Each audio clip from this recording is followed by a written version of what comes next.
Right, then I'm now here for my Chris Eubank Jr. versus Conor Benn 2 full card predictions and breakdowns. Let's get right into them, starting with Richard Riakporhe versus Tommy Welch. I'm going with a Richard Riakporhe decision win here. That's what I'm going to say. Throughout the build-up when it was first announced, I was thinking Richard Riakporhe gets a stoppage, but I'm saying a decision win for Richard Riakporhe. I think Tommy Welch can give him work. Tommy Welch has got quick hands. He's got very good footwork. So I think he's going to be able to hold his own in there pretty well. Riakporhe's obviously been at the much higher level. You know, he's just moved into heavyweight though. So, you know, he's still adjusting. It was a strange fight, I thought, when it was first announced as well. But I think Tommy Welch deserves an opportunity like this. I think he's a guy who's got potential. Again, he boxes well. He's got quick hands. I don't think he gets enough credit, in my opinion, Tommy Welch. I mean, he hasn't beaten anyone at all. So this is a completely different level fight for him. But I think he can definitely give Richard Riakporhe a bit of work at times, in my opinion. And I think it can take a few rounds here and there. I expect Richard Riakporhe to win a convincing decision. I expect him to be able to wear out Tommy Welch. I think Richard Riakporhe's the bigger hitter. But, you know, Tommy Welch has got a good overhand and he can be pretty accurate with his shots. But again, no, it's against guys who are nowhere near the level of Richard Riakporhe. But I'm saying Richard Riakporhe wins, but I'm saying it does go the distance, though. I do. I think Tommy Welch can definitely defend himself pretty well in there, and I think I think will be able to against a decent level guy in Richard Riakporhe. I think he's underrated. Anyway, next up we go to Sam Gilley versus Ishmael Davis. This is an interesting fight in my opinion. I think Sam Gilley's probably going to get the job done here. That's what I'm thinking. I think this will go the distance. I think Sam Gilley wins.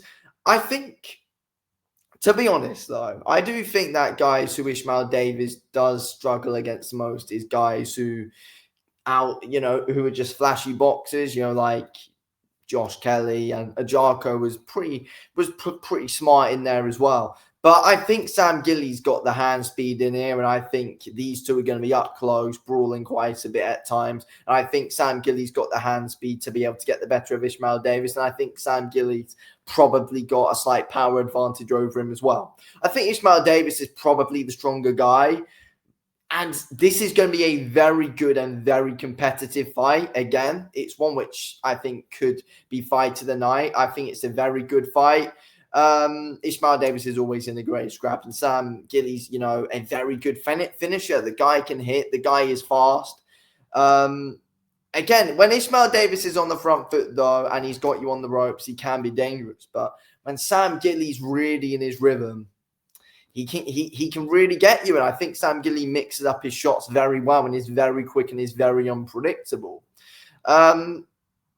I think Sam Gilley's going to win. I just think he's got those slight advantages over Ishmael Davis. Ishmael Davis is always very good at being able to pull something back, though.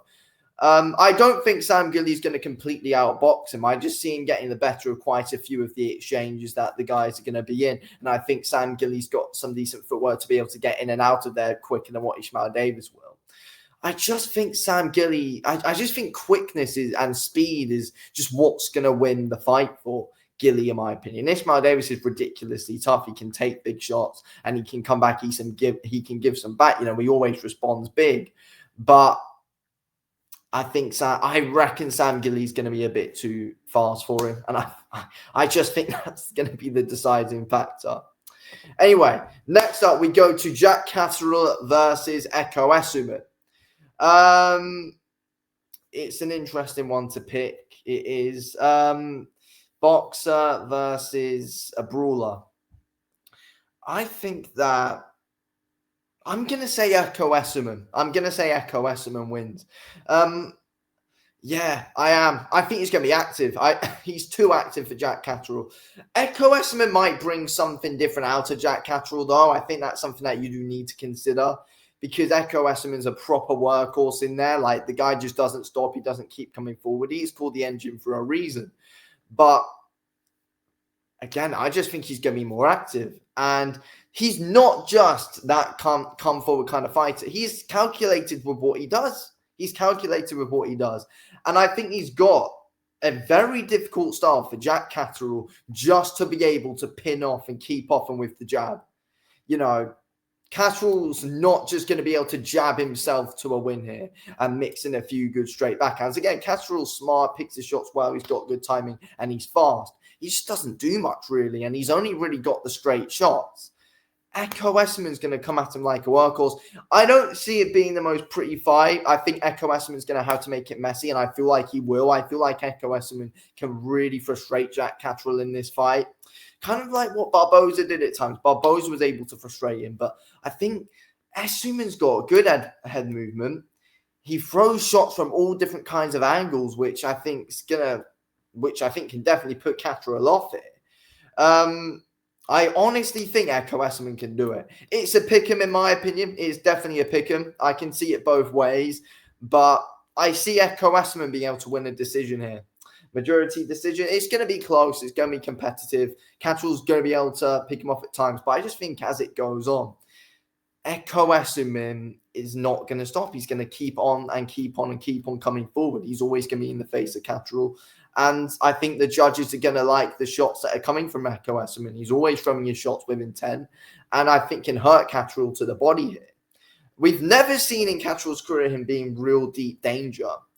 We could here. We really could see it here. I think Echo Esserman is going to get the job done. Anyway, next up then, we go to Adam Azim versus Kurt Scooby. I'm going with Adam Azim to win this fight. I think he's going to stop Kurt Scooby. I'm going to say probably round 6 to 8. I'm going to say for Adam Azim. I think it's going to be a real difficult night for Kurt Scooby to get away from the jab from Adam Azim. I think Azim's so long. Scooby likes working up close. Azim's way too skillful for him. Scooby's a tough guy, and Scooby can punch as well. Kurt Scooby can punch. I think he's got 16 knockouts out of 18. You know, he can hit. But I don't really see him getting much success here at all. I don't really see him being able to get too near Adam Azim. Adam Azim's got just a really nice long lead hook. Again, you can't not rate Adam Azim. Adam Azim is very, very, very good. Yeah, I think it's easy. I think we're going to see some nice long uppercuts from Adam Azim here at times as well. I think Scooby might be a punch bag for him, to be honest. But yeah, that's what I think. I think Adam Azim, I'm going to say round 4 to 6, actually, possibly. I don't know. Like, either way, Adam Azim's going to get a stoppage win, in my opinion. He's going to get a stoppage win over Kurt Scooby. Scooby can hold his own in there against guys who, you know, like playing into his game.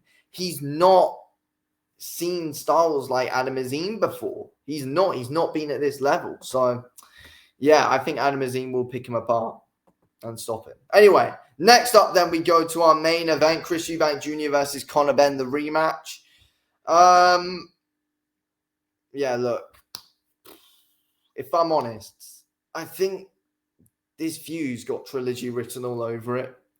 I think Conor Benn's going to win the rematch. I also just don't know if Chris Eubank Jr. is going to be able to hold up now. Like, that first fight, even though Chris Eubank Jr. won the fight and I thought was, you know, convincing, it was a competitive fight. Eubank Jr. was stunned, and that first fight took much more out of him than it did Conor Benn. Chris Eubank Jr. is 36 years old. The no rehydration clause absolutely finished him. Like, we saw the state that he was in the hospital afterwards, and that is because he was dehydrated. The clause is on again. It shouldn't be, because Eubank Jr. won the first fight, so it should have been on more his terms. But I don't know why he didn't try and push for it more. He should have done. Very clearly he didn't. But Benn was stunning him, and I think Eubank Jr. was very clearly the better boxer in there. Eubank Jr. was very clearly the more skilled guy in that first fight. But I think a lot more of the impactful shots came from Conor Benn. And I'm just not sure if Eubank Jr.'s shin's going to be able to hold up this time round. I reckon Conor Benn might stop him, to be honest. I don't think Conor Benn wins a decision. I think he stops him.